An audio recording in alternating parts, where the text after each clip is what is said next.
$55,000. That's the number everyone told me was impossible.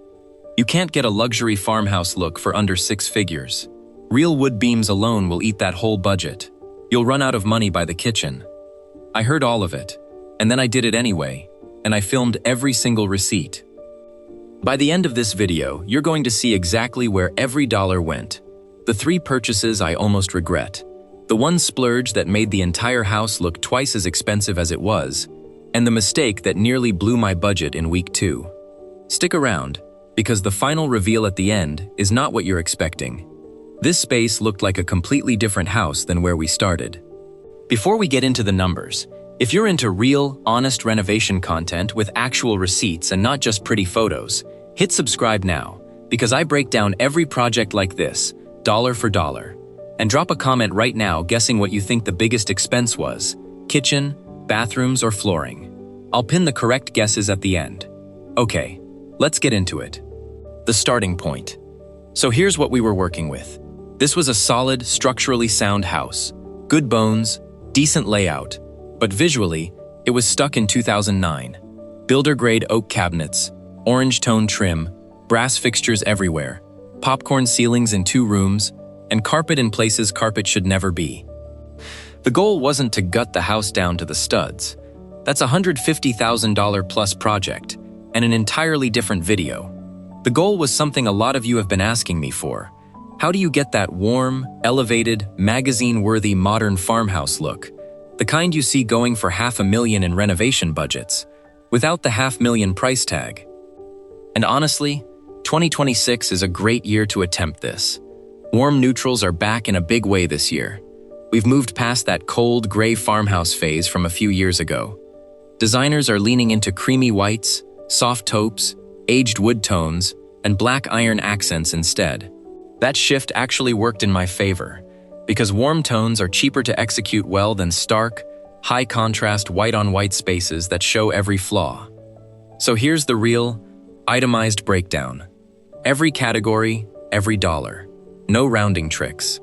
Planning and design, $2,000. First, planning and design. I know this is the part everyone skips in these videos, but skipping it is exactly how people blow their budgets. I spent about $2,000 here, a mix of a few paid consultations with a designer, to sanity check my floor plan changes, and a subscription to a design software so I could visualize the space before buying a single thing. This is the boring part of the video, but it's also the most important, because every dollar I spent here saved me roughly $5 later. I didn't buy a single wrong-sized rug or a couch that didn't fit through the door.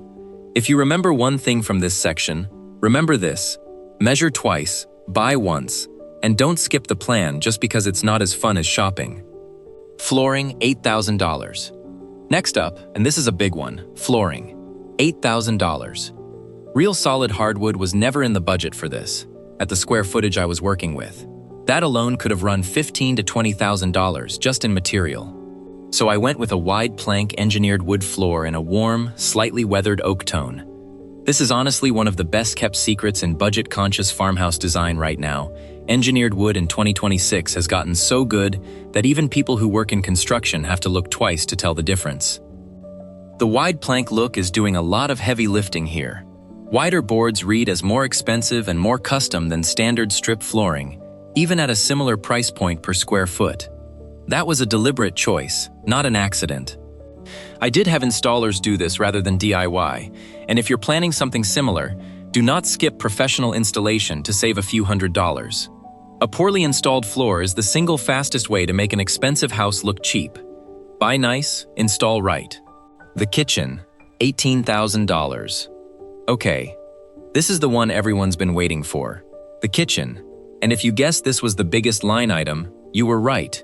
$18,000. And this is where the luxury part of luxury farmhouse really had to earn its name. Here's the thing about kitchens. Full gut renovations with custom cabinetry can easily run $35,000 to $65,000 on their own.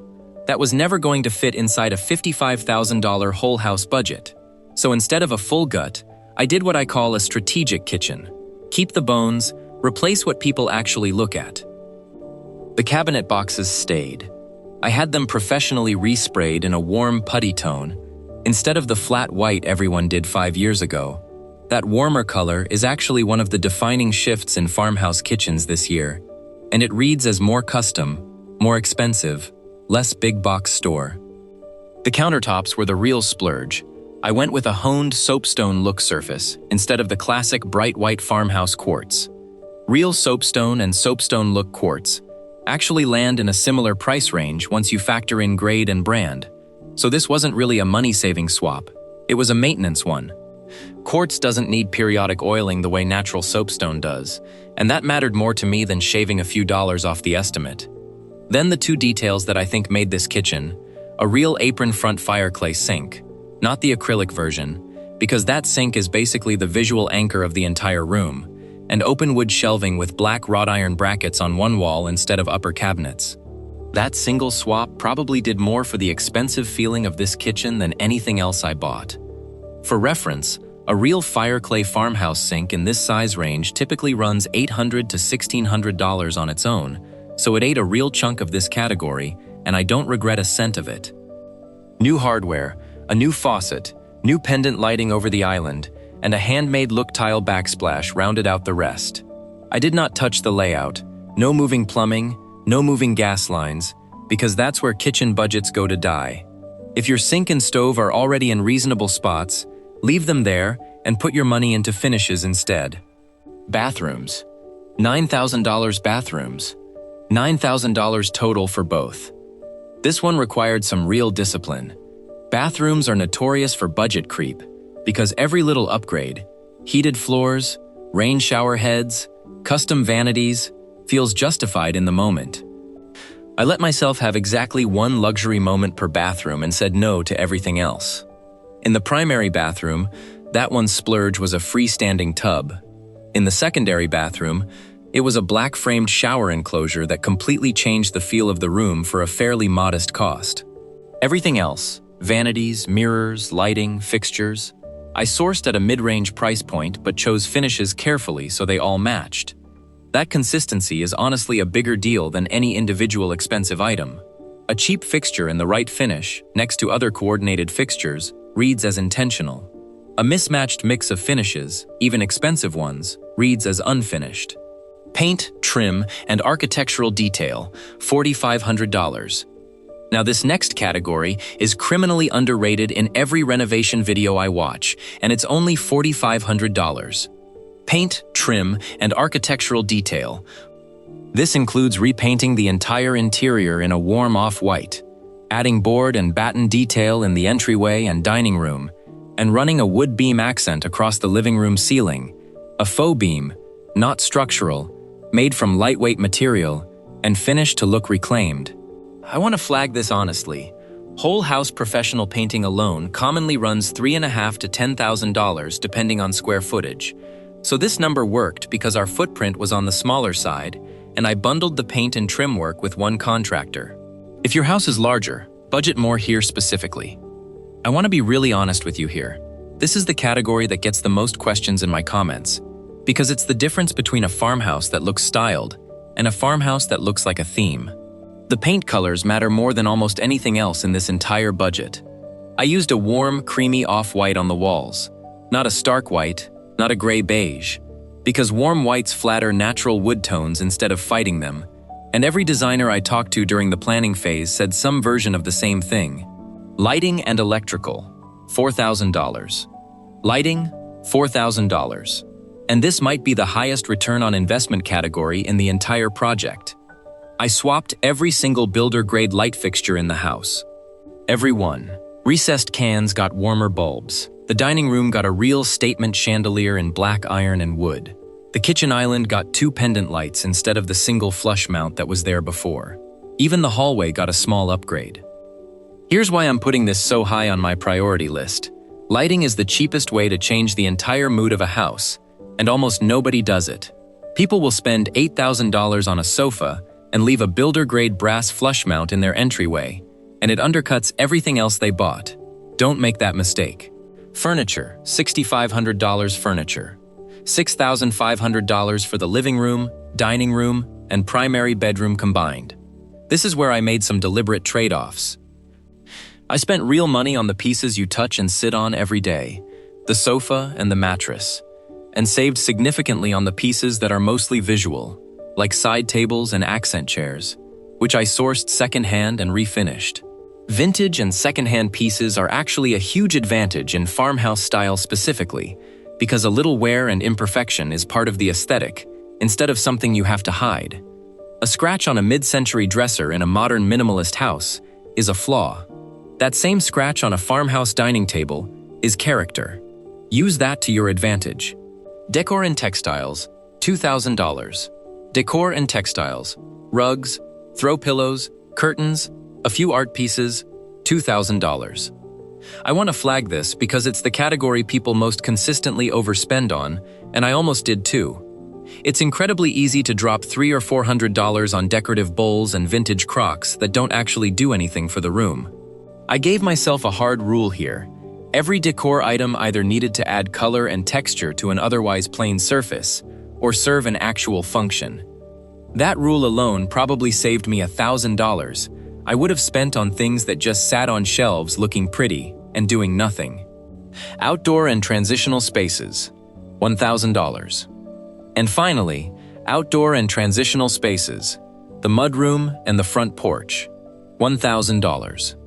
This was a light touch category. New house numbers, a black lantern-style porch light, a bench and hooks in the mudroom, and some potted plants by the front door. It's a small amount of money, but it's often the very first thing anyone sees in your videos or your listing photos, so I didn't want to skip it entirely. The total breakdown. Let's add it all up. Planning and design, $2,000. Flooring, $8,000. Kitchen, $18,000. Bathrooms, $9,000. Paint and architectural detail, $4,500. Lighting, $4,000. Furniture, $6,500. Decor, $2,000. Outdoor spaces, $1,000. That's $55,000, exactly on budget. Now, before you go try this yourselves, I want to be really transparent about something, because I think a lot of renovation content leaves this part out. This budget does not include labor for anything I hired out beyond installation, flooring install, cabinet respray, and bathroom fixture install were quoted separately and included in those category totals.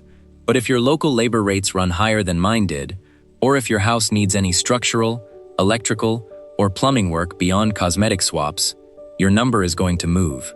A lot.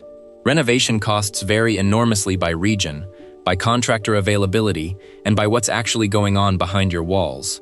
This is one real, honest example, not a universal formula. So, was it worth it? Take a look at this. I genuinely believe this space now looks like something out of a much bigger renovation budget, and I think the receipts prove that the luxury farmhouse look is a lot more achievable than the internet makes it seem, as long as you're strategic about where the money goes. Splurge on the things you touch, the things you see every day, and the 1 or 2 anchor pieces per room. Save everywhere else.